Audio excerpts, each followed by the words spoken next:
Masa Crítica en Iquique Televisión, bienvenidos a una nueva edición de nuestro programa en un mes donde pasan muchas cosas. En septiembre, por supuesto, ¿cierto? Las fiestas patrias, todo el mundo preparándose y por supuesto también lo que ha significado este año, los 40 años de conmemoración, ¿cierto? Del quiebre de la democracia, el golpe de Estado para muchos, pronunciamiento militar todavía para algunos. Vamos a conversar sobre esos temas con nuestros invitados de hoy. Queremos darle la bienvenida a don Luxen Burgos. ¿Qué tal? ¿Cómo estás, Luxen? Bienvenido. ¿Cómo están? Gusto saludarle. Don Rómulo Contreras. ¿Qué tal, Rómulo? Un placer estar acá. Y don Pedro Cisternas. Un gusto Hola, tenerlo por acá. Un gusto estar acá. Gracias por acompañarnos. Y también, por supuesto, presentar al analista de nuestro programa y a veces también conductor de Nomás. William, ¿qué tal, Román? ¿Cómo estás? Muy bien, ya pronto a entrar a la cancha con nuestros invitados, igual que la selección chilena. Sí. Ahí, a punto. Bueno, comentarles, ¿cierto?, a nuestros espectadores que el tema que hemos propuesto, por supuesto, a nuestros invitados, era obvio, son los 40 años del golpe, y hay han pasado muchas cosas, muchos programas de televisión, ¿cierto?, se han dado muchas entrevistas, ha habido muchas declaraciones, y quisiéramos partir por eso y por la visión que tiene Luxemburgo respecto de este tema. ¿Cambia la óptica o se sigue con las visiones encontradas y reconciliables? Luxen, ¿cómo has visto tú esta celebración, esta conmemoración? Yo creo que la virtud de los 40 años de conmemoración del golpe de Estado es precisamente que uno hurgue en su conciencia precisamente qué grado de responsabilidad tuvo durante los días previos y lo que fue durante la dictadura. Yo creo que hay que vivirlo necesariamente a ambas circunstancias. Un hecho es el golpe de Estado, producto de una situación tal vez, producto de acciones de golpistas, y tal vez por una situación insostenible, tal vez de gobierno por parte de la Unidad Popular, un nivel de intolerancia en parte de los actores políticos que nos llevó precisamente a ese quiebre que se marca el 11 de septiembre. Y otro cuento distinto es lo que pasa después del 11 de septiembre, que es una de las dictaduras más oprobiosas de la humanidad, en que no solamente se violan sistemáticamente los derechos humanos a través de una política de terrorismo de Estado, sino que además se cometen los crímenes más grandes y atroces de la humanidad. Y eso es lo que conmueve y conmociona y que hace importante que hoy día se analice por distintas personas, por los historiadores, por los sociólogos, por los investigadores, qué es lo que realmente aconteció. Y ese saber no es con un afán morboso, sino que es precisamente para un nunca más. Porque así como uno ve lo que pasó en Hiroshima y Nagasaki, o pasó con la barbarie de Hitler, o la crisis de los Balcanes, yo creo que es bueno que uno vea y descubra en definitiva qué es lo que aconteció. Y en esa perspectiva, desde el punto de vista de lo que es una reconciliación nacional, yo creo que uno tiene que precisamente hacer ese ejercicio personal de cuál fue mi responsabilidad como actor político, social, durante los días previos al 11 de septiembre y después del gobierno militar. Rómulo, ¿se justifica lo que ocurrió después del 11 de septiembre del 73 con lo que pasó antes? ¿Es equivalente? Sí, yo la verdad es que, a diferencia de mis amigos panelistas acá, yo para el día 11 de septiembre del año 73 ya tenía 33 años. Por lo tanto, a mí no me van a contar la historia porque yo la viví. Y yo comparto plenamente con lo que ha dicho Luxen, en el sentido que las condiciones de entrada, como decimos los profesores, para analizar un hecho, sin duda que parten, ¿no es cierto?, por lo que ocurrió antes del año 73, porque el golpe militar, o el pronunciamiento, como quieran llamarle, tuvo un origen, ¿no? Porque no nació el golpe militar por arte de magia, sino que hubo una situación anterior, ¿no es cierto?, que provocó eso. Y también yo comparto plenamente que lo que ocurre a partir del 11 de septiembre para adelante, sin duda que nadie estaría en condiciones, ¿no es cierto?, de aceptar lo que pasó. Y por lo tanto yo creo que lo que ha ocurrido en estos 40 años es que para saber la verdad, ¿no es cierto?, y para sancionar lo que ocurrió, están, ¿no es cierto?, funcionando los tribunales que corresponden. Y en consecuencia creo que aquellos que tenemos la virtud de conocer todo el proceso, yo creo que también debemos estar en condiciones de reconsiderar o recordar este hecho como un hecho que sin duda todos, ¿no es cierto?, sancionamos o criticamos, pero que también tenemos la obligación de cómo nos miramos de acá hacia el futuro. Yo creo que eso es muy importante, más allá, ¿no es cierto?, de lo que los tribunales vayan día a día descubriendo, porque el juicio histórico todavía no ha ocurrido, porque faltan una serie de elementos para que en un libro, ¿no?, del futuro, ¿no es cierto?, pueda aparecer el juicio histórico de lo que ocurrió realmente, y allí yo creo que todos los chilenos vamos a tener la oportunidad de saber objetivamente lo que pasó el año 73, tanto en sus causas, en su desarrollo y en sus efectos. Pedro, ¿qué visión tienes tú respecto de este tema? Bueno, una visión, por supuesto, que se trae desde quienes fuimos parte del gobierno de la Unidad Popular. Yo, con menos años que Rómulo, claro, también fui parte de aquella historia de esos 1000 días de la Unidad Popular, siendo muy joven, pero me involucré desde muy pequeño en todo el proceso político que se vio a partir del año 70, incluso unos años antes, por una cosa genética. Mi padre había sido diputado del Partido Socialista. Hubo mucha irresponsabilidad en la gente que estaba en la Unidad Popular. Así que, espérate, a eso me voy a referir. Yo creo que hoy día pretender en los análisis después de 40 años del golpe, 43 de la asunción del gobierno popular de Salvador Allende, pretender empatar, en el sentido que, mire, se cometieron errores por parte del gobierno militar, del gobierno de la Unidad Popular, y por esto se justifica el golpe de Estado, independientemente que las atrocidades que se cometieron. No, eso empatar jamás. Aquí hubo un gobierno constitucional democrático hasta el último día de su mandato, que fue el 11 de septiembre de 1973, que cumplió cabalmente un programa de gobierno que ofreció al pueblo chileno, a través de las 40 medidas, por ejemplo, y que eso selló, digamos, desde 1970, desde la entronización del gobierno popular, digamos, selló que esto tenía un fin. Eso lo sabíamos nosotros, los actores políticos de aquel tiempo, no sabíamos el cuándo. Y esto se aceleró fundamentalmente con el año 71, cuando la primera elección municipal, el gobierno de la Unidad Popular avanza mucho más del tercio que obtuvo en 1970. La reafirmación del 73 en marzo, las elecciones parlamentarias, donde obtiene un 43% de la votación. No estamos hablando de encuestas, Marx no existía. 43% de los votos, 6 meses antes del golpe. O sea, un gobierno, entre comillas, ilegítimo, todo lo que dijo la derecha para justificar el golpe, obtiene un 43%. Por tanto, pretender empatar, yo creo que es una atrocidad política desde el punto de vista del argumento explicativo de lo que allí sucedió. Lo que allí sucedió es una confabulación con el apoyo del gobierno norteamericano, está probadísimo por documentos desclasificados de la Central de Información Americana, la CIA, el informe Warren, el informe Church del Senado norteamericano, dicen que todas las platas que le pusieron al Mercurio, a los camioneros, etcétera, está comprobadísimo, ya no son mentiras del marxismo internacional. Por tanto, el gobierno de la Unidad Popular tenía sus días contados a partir de su propia entronización en 1970, si no, recordemos el 30 de octubre, 3 días antes de que el Congreso ratificara, como lo hizo,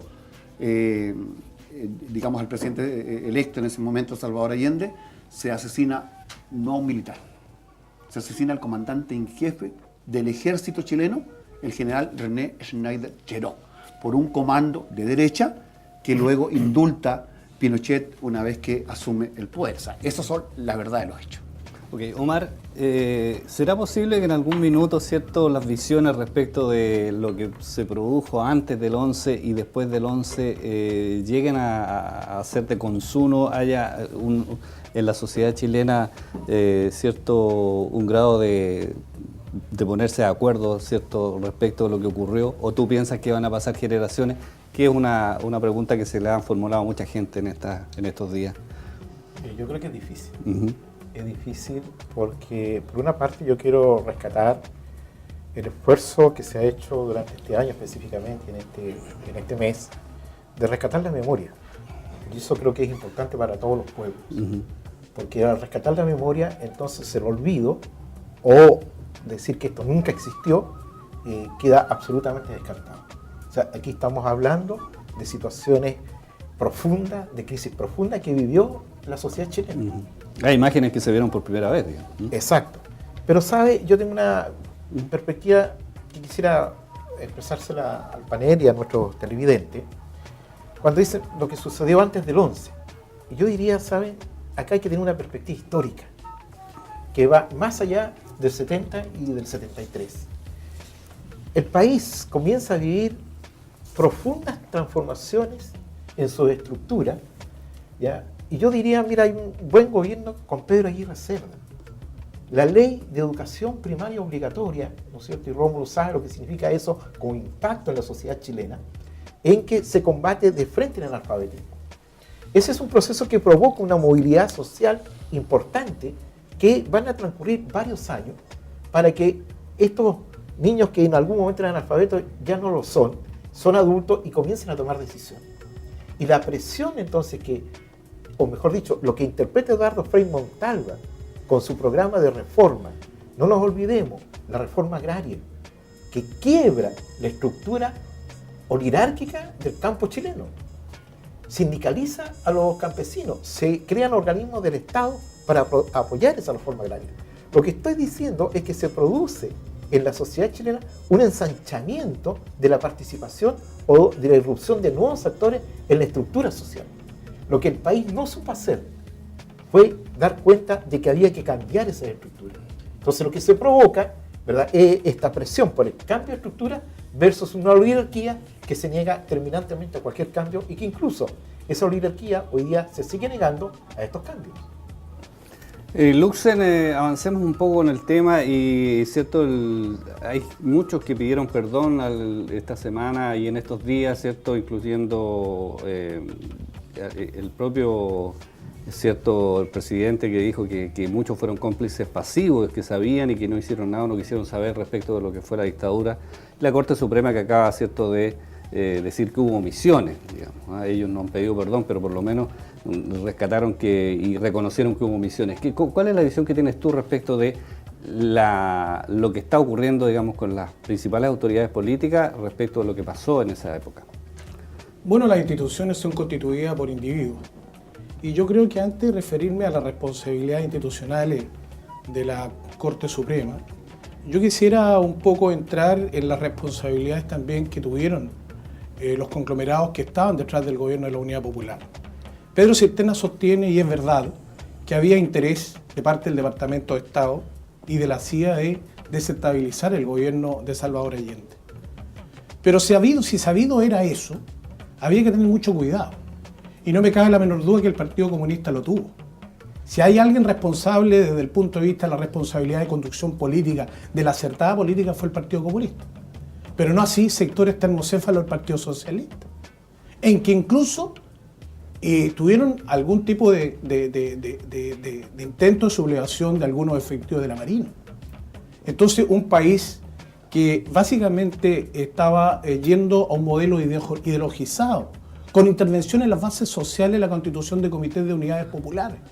En el tema del desabastecimiento, que también era generación de una mala política económica, no tan solo de que artificialmente había gente que pretendía generar estos aspectos. Yo creo que generó, digamos, un temor al tema de la dictadura del proletariado. Es decir, clarito que íbamos a un gobierno socialista, de un socialismo de Estado. Entonces la gran mayoría de los chilenos, por cierto, que no lo querían. Entonces, de repente nos encontramos de sopetón, por ahí por el año 71, con una intervención brutal en las comunidades sociales. Lo digo con conocimiento de causa. Yo era un dirigente primero estudiantil desde los 13 años y después presidente de una juventud, presidente de una junta de vecinos. De manera que yo vi de manera sorprendente cómo hubo una intervención del CUP, de la Unidad Popular, ¿cierto? Que el Comité de Unidad Popular, del sector poblacional, en que pretendían ideologizar el ambiente, en que hubo conflictos severos, en que todo el tema político de las entelequias y las salidas constitucionales, de las salidas democráticas. Tomemos en consideración, por ejemplo, que había un decreto del presidente de la República madurado el del día 10 al 11. Estaba listo preparándose un decreto para llamar un plebiscito, de manera que se pudiera contener, pero ya la suerte estaba echada. De manera que aquí hay responsabilidades. Entonces, ciertamente que el Partido Comunista estaba precisamente por llamar un referéndum, pero no así los socialistas. Estaba el MAPU obrero campesino, que también estaba de acuerdo, y sectores moderados del Partido Radical. Pero por favor, en esto no es que uno diga la teoría del empate abstracto. Aquí nada se compara con lo que hizo la dictadura de Pinochet. Y aquí hubo muertos militares como por ejemplo el general Prat, el general Lutz, el general Bonilla, asesinados por la dictadura. El decán naval de Salvador Allende. Pero por favor, Comandante entonces Araya hubo situaciones Peters. dramáticas. Entonces, no es que uno pretenda, por eso es que yo hago una separación. Lo que fue el golpe. Yo te quiero decir con mucha honestidad, yo pensé que no había salida constitucional al gobierno de Salvador Allende, y muchos cuando pasábamos frente al Ministerio de Defensa, le tirábamos maíz. Yo no tiré nunca maíz, pero sí cacarí como gallina. Entonces, seamos honestos y digamos lo que pasó, cuál era la situación. Salía todos los días de mi casa en dirección a la defensa de la sede de la democracia cristiana. En una oportunidad, fruto de una balacera, una bala rebotó y mató a un militante socialista. Era un país que era un caos realmente. No Era había un ninguna caos. posibilidad, Rómulo, de que eso se enmendara, digamos, el quiebre era inminente. Sí, yo lo primero que quisiera aclarar es que aquí no hemos venido a empatar una situación, ¿ya? Yo creo que en este tipo de... Pero hay personeros de tu sí. sector que sí lo han hecho, digamos. Sí, de repente es posible eso, ¿ya? Pero a mí me gusta hablar con la objetividad de los hechos, ¿no? Porque están por sobre, ¿no es cierto?, interpretaciones subjetivas. En segundo lugar, cuando se habla de un gobierno democrático, cuando, ¿no es cierto?, uno dice gobiernos democráticos, uno está pensando en una autoridad elegida con el 50+1 de los votos. Y todos sabemos que el gobierno de Salvador Allende o Salvador Allende como presidente fue electo por el Congreso Nacional porque él obtuvo el 33% de los votos. ¿ya? Compromiso de la democracia cristiana, Y claro, que haya, ¿no es cierto?, variado. más Pero eran las adelante. reglas del juego en ese minuto. Exactamente. Estamos Rómulo, hablando, era la ¿cierto? Constitución Sí, de 1925. Sí, estamos hablando del año claro, 70. O sea, claro. ¿cuántos Pero- presidentes no fueron elegidos bajo esta Constitución? Pero es que, ¿no es cierto?, cuando hablamos de democracia, de regímenes democráticos, estamos hablando que representan a la mayoría. Y por lo tanto, desde ese punto de vista hay que ser objetivos con las cosas. En tercer lugar, yo comparto lo que dice Luxen, que aquí no fue una acción, digamos, espontánea, ¿no es cierto?, de los militares, sino que hubo presiones políticas para que los militares asumieran ese rol, ¿ya? Ahora, totalmente de acuerdo de lo que ocurrió ya en el gobierno militar. Con el tema de los atropellos a los derechos humanos, yo creo que nadie puede estar de acuerdo con esa situación. ¿Ya? Pero sí, el tema, digamos, de esta responsabilidad que le ocupa a la Unidad Popular, al gobierno de la Unidad Popular, los jóvenes, cierto, que no vivieron esa época, también quieren saber por qué se llegó a ese quiebre, si era tan evidente, todo el mundo lo señala, ¿cierto? Se va a quebrar la democracia, va a haber un golpe. ¿Por qué el gobierno de la Unidad Popular no fue capaz de prever, de detener esa situación y el propio presidente Allende, ¿cierto?, ser capaz de manejar a los suyos? ¿Qué pasó ahí? Hay Mira, una responsabilidad también. Pero mira, era inminente, Ronaldo, aunque hubiera manejado lo suyo, aunque hubiera atenuado y morigerado a lo que eran sectores radicalizados del Partido Socialista, aunque le hubiera puesto un tapabocas a Altamirano en aquel momento, ¿no es cierto? Que El quiebre se producía igual. Llamaba a la exactamente, pues digo yo, era la crónica de una muerte anunciada. Y te lo digo por las razones siguientes, lo que el mismo Luxen recuerda. Yo me acuerdo que el año 72, yo insisto, era muy joven, pero yo en política estoy desde el año 1 de mi vida. Y yo recuerdo que el coronel Canales, si no era general, era coronel, parece mayor, que tenía que pedirle permiso a Salvador Allende para iniciar la parada del 72, demoró 1 hora en pedirle permiso, para iniciar la parada militar, como una señal de protesta. Esa misma tarde, cuando las fuerzas de la parada militar se retiran de la lista del parque, comienzan a tirarle maíz. Nada pasó. Luego matan al edecán naval de Salvador Allende, el comandante Araya Peters. Luego el tancazo el 29 de junio. O sea, intentonas hubo y la reconoció, vio. Ahora que hemos visto tantas imágenes, vio Marambio desde Paraguay, él reconoció todo lo que hicieron. Él fue el jefe del tancazo del 29 de junio. Y lo hicieron, digamos, con una medida para saber qué capacidad de fuego tenían los partidarios del gobierno de la Unidad Popular. Y se dieron cuenta que no habían armas, no habían asesores cubanos, no habían 15.000 cubanos en Chile, como se dijo después para justificar el golpe. Entonces dijeron, sellamos el golpe. Hay. Bueno. Ahora falta quiénes se ponen a la cabeza este golpe. Y empiezan Fíjate que Merino, ¿cuánto tenía al mando de la Armada Merino? ¿Cuánto tenía Lee al mando de la Fuerza Aérea? Pinochet se integró ¿cuándo? Cuando renuncia, ¿sabes qué? A fines de agosto. O sea, no menos de 15 días antes del golpe renunció el general Carlos Prats. Por tanto, ninguno de los comandantes y jefes que dieron el golpe tenía más de un año o 6 meses al mando de su respectivo. Y el Mendoza de Carabineros era la quinta antigüedad. Asumió ese mismo día en la mañana. Por tanto, esto hubiese hecho lo que hubiésemos hecho desde la Unidad Popular, asumiendo que se cometieron errores, asumiendo que hubo termocéfalo, asumiendo que se quiso llevar más allá esta idea de afianzar, ¿no es cierto?, lo que era el área social de la economía, privatizando predios algo que no correspondía, profundizando la reforma agraria más allá de lo que correspondía, etcétera. Puede ser, eso lo podemos asumir, pero el golpe de Estado estaba escrito y la suerte estaba echada. Bueno, vamos a hacer un breve alto en nuestro programa, ¿cierto? Y vamos a volver con este tema porque la verdad es que está muy interesante. Estamos en Masa Crítica aquí en Iquique Televisión y vamos a volver con Omar Williams para que nos dé una visión respecto a lo que acabamos de escuchar.